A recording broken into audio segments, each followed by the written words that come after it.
संतोष देशमुख हत्येप्रकरणी अखेर सरकारी वकील उज्ज्वल निकम यांची निवड होणार असे संकेत राज्याचे मुख्यमंत्री आणि गृहमंत्री देवेंद्र फडणवीस यांनी दिले। शिवाय मुख्यमंत्री हे देखील म्हणाले, या घटनेमध्ये वाल्मिक कराड असो, विष्णू चाटे असो किंवा आणखीन कोणी वरिष्ठ नेता असो, त्याला सोडणार नाही। देशमुख कुटुंबाला योग्य तो न्याय मिळेल। कारण की जेव्हा संतोष देशमुख यांची केस कोर्टामध्ये गेली होती त्यावेळेस सरकारी वकिलांनी माघार घेतली होती।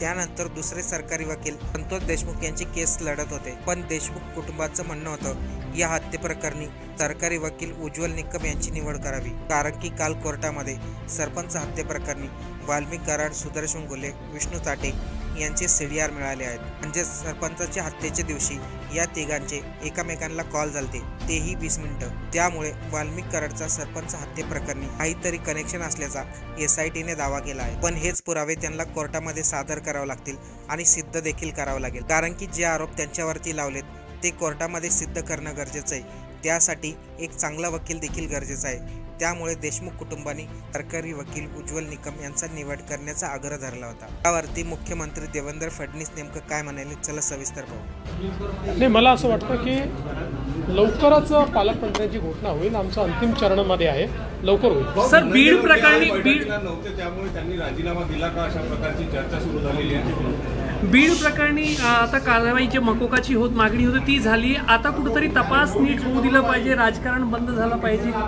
100% जर तपास यंत्रणांना आपण नीट तपास करू दिला नाही आणि सगळ्या गोष्टी या तपास यंत्रणा रोज बाहेर सांगू शकत नाही।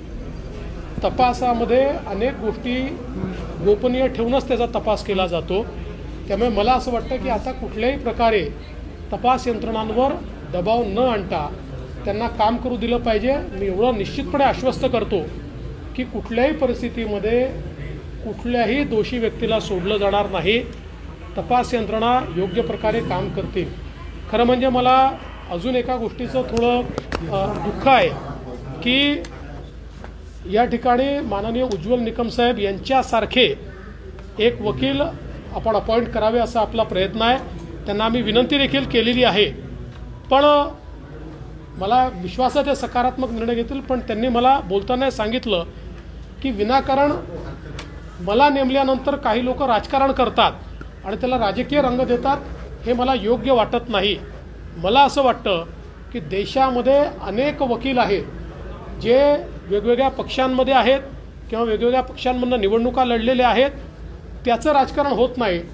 परंतु उज्ज्वल निकम साहेबांच्या नियुक्तीवर राजकारण करणं याचा अर्थ कुठेतरी गुन्हेगारांना मदत करण्यासारखा आहे। कारण उज्ज्वल निकमांचा आजपर्यंतचा इतिहास आहे की त्यांनी केस घेतली तर खरे गुन्हेगार जे असतात त्यांना शिक्षा होतेच। आता कोणाला त्यांना वाचवायचं असेल तर ते उज्ज्वल निकमांचा विरोध करतील। या संदर्भात जी माहिती आपल्याला पोलिसांनी दिलेली आहे त्याच्या पलीकडची माहिती आत्ता तरी नाही। बरेच क्लू पोलिसांकडे आहेत, त्याच्यावर पोलीस काम करत आहेत।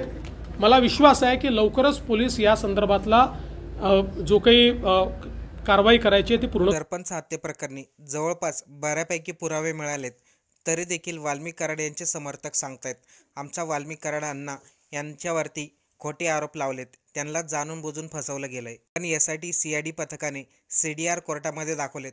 त्यामध्ये घटनेच्या दिवशी वाल्मिक कराड, सुदर्शन घुले, विष्णू चाटेचा कॉल झाला होता। याचा अर्थ की वाल्मिक कराडचं काहीतरी कनेक्शन आहे।